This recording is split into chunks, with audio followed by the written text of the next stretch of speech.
All right, so I've tied on the front beam, tied the warp onto the front beam. And now what I'm going to do is I'm going to spread the warp. Now, I have a stand and I prefer to use my loom on a stand, but I know that some of you watching this video may not be using your loom with a stand. I would encourage you to go and get a stand. If you'd like to support me, you can go to my website and click on looms and you'll find I have stands for these particular looms on my website. But what I'm going to show you now is how to spread your warp. So I have this on my lap. I have it braced up against the table. Now you can use it like this and brace it to do it and just have it braced against your body. Or you can take the heddle block or the heddle and put that against the table. Either way is fine. So for my comfort, because the chair that I'm sitting on is kind of low, almost the same, but it's not lower than this table, I'm going to brace it against the table like that. But you're just bracing against the table, and you get your down shed by holding it with both hands and just pushing down. And you push it underneath the heddle block. Now,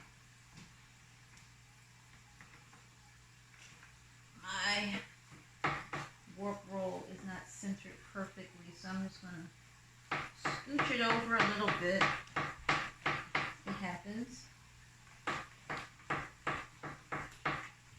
always better to do that before, but it's fine. Okay, so now everybody's centered, so I'm going to push it down and it goes straight underneath the heddle block, and that's the down position. And I pick it up and put it on top, and that gives me my up position. All right. I have wound some yarn onto my shuttle. I'm using a number 5 bulky yarn, and I have it doubled, and I'm using this to spread my warp. So I'm going to start, and I'm just going to put it through.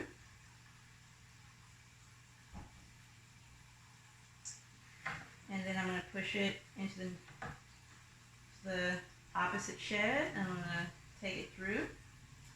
I'm just going to do my weaver's angle. I'm not going to beat yet. I'm going to put it in the opposite shed. I'm going to put it through again. And on this third one, I'm actually going to beat. There we go. I'm going to go down.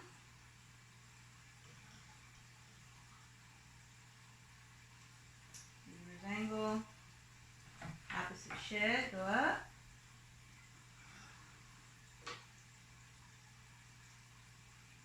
And then I'm going to beat.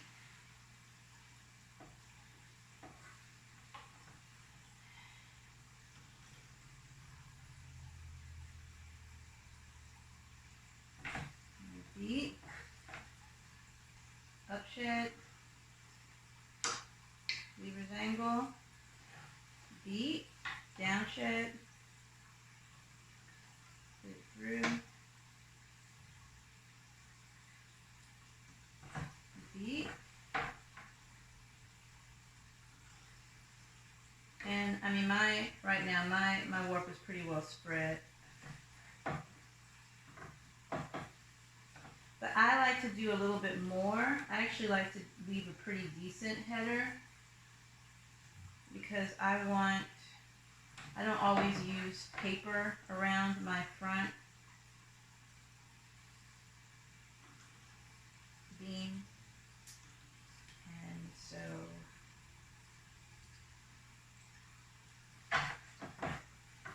yeah. So I'm gonna do this. I'm going to add a little bit more yarn with this. I'm going to add a little yarn to this. So I'll be right back. We'll continue.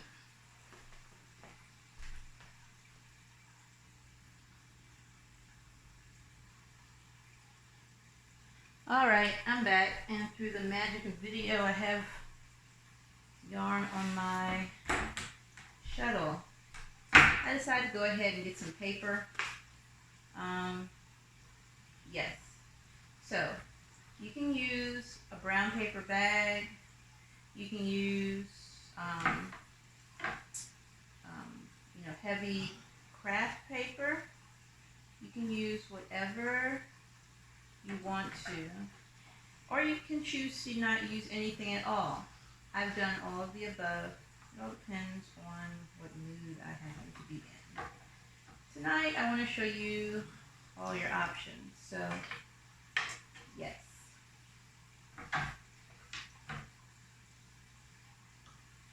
Now, what I'm going to do is, as it's getting pretty close to the heddle, my fell line is very close to my heddle, I'm going to go ahead and advance the warp. So let me show you how you do that. So when you're ready to advance your warp, you want to just let your heddle be like not on the block, not up or down, just kind of in neutral.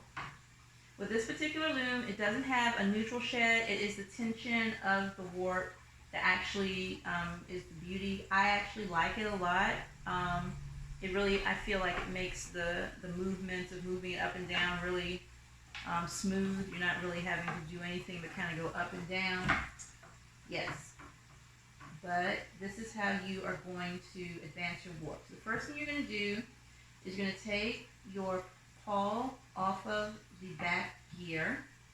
And to do this easily, you just take it and hold on to your back beam, rock it back a little bit, and then bring that forward. And it'll come out. Alright, because the tension's on there, and so sometimes it won't just come off. You need to rock it back and then bring the gear forward. Now once you do that, you're going to unloose your knobs on either side.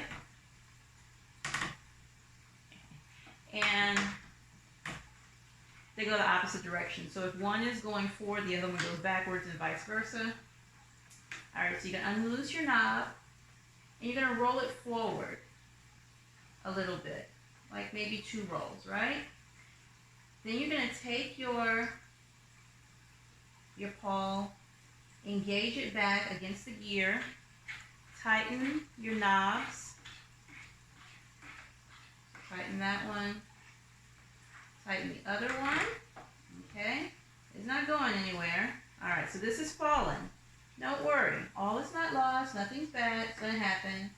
Now, notice I am loosening my knobs, but I'm not releasing this pawl, or right here. So I'm going to unloosen my knobs, and I'm not even going to release this. I'm actually just going to leave it, and I'm just going to turn it. And as it turns, it disengages itself. So as you see, as it rolls, it's just going to roll forward, and I'm rolling it forward toward me, right? Pat, pat, pat, pat, pat, pat. Should feel nice and taut. Perfect. And so you hold tension and re-engage your pawl. That's it. And then you just tighten either side, and you're ready to go. What I appreciate about this loom is because it is so simple, you can like roll both of these pieces together to each other, tie them, take these sides off, throw it all in a bag, and like you can totally travel with this. This is the most lightweight of this size loom, I think, on the market, which is pretty nice for travel. Or if you don't have a ton of space, you don't have to have this thing sitting in the middle of your living room. If you know you're not going to be using it for a little while, you can just take it apart and put it away, and amazingly you can put it back together and all is not lost. And so I'm just going to continue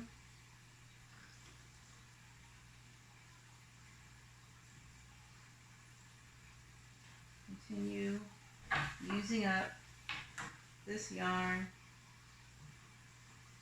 Now, what I generally do when I'm done is that I take out all of this waste yarn, and that's how I have my fringe. So I go a little extra long. I could have stopped a good little while ago and started my actual weaving, but I choose to weave a very long, a good bit before I actually stop. You don't have to go this long. Okay, so I'm just putting this through. It's done. And I can start weaving from here.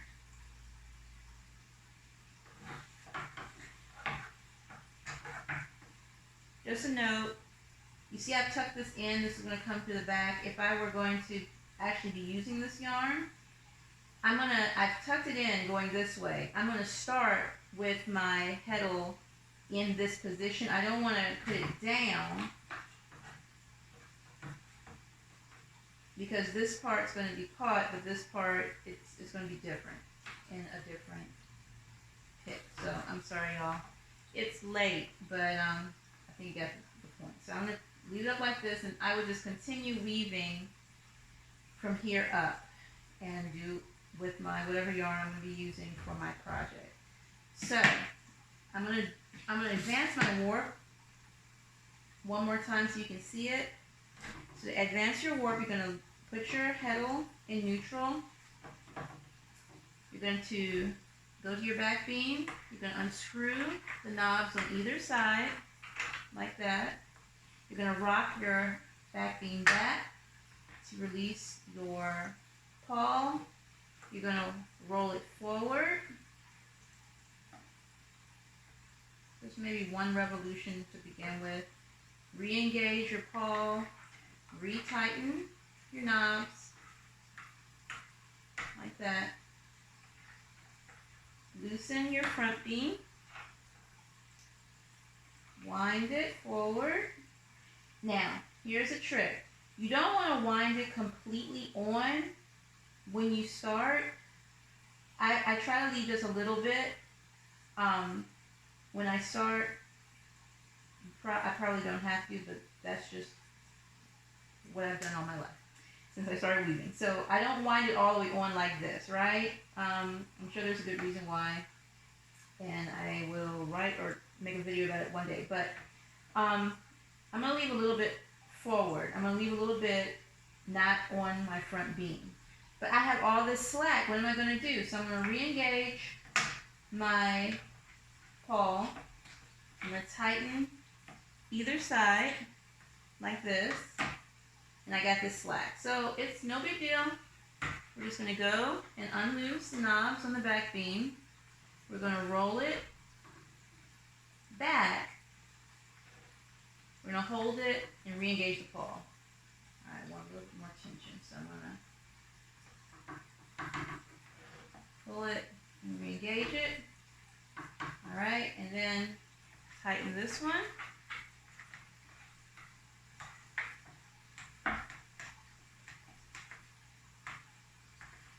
That, and then I'm going to come to the front because I want this a little bit taller. Roll it forward just a little bit. Engage my pawl. Tighten it. And we are ready to go. Pat, pat. Beautiful. And so that's pretty much it. If you have any comments or questions, just leave them below the video. Thank you for watching. And I hope you have a wonderful evening. All right, y'all take care. Bye.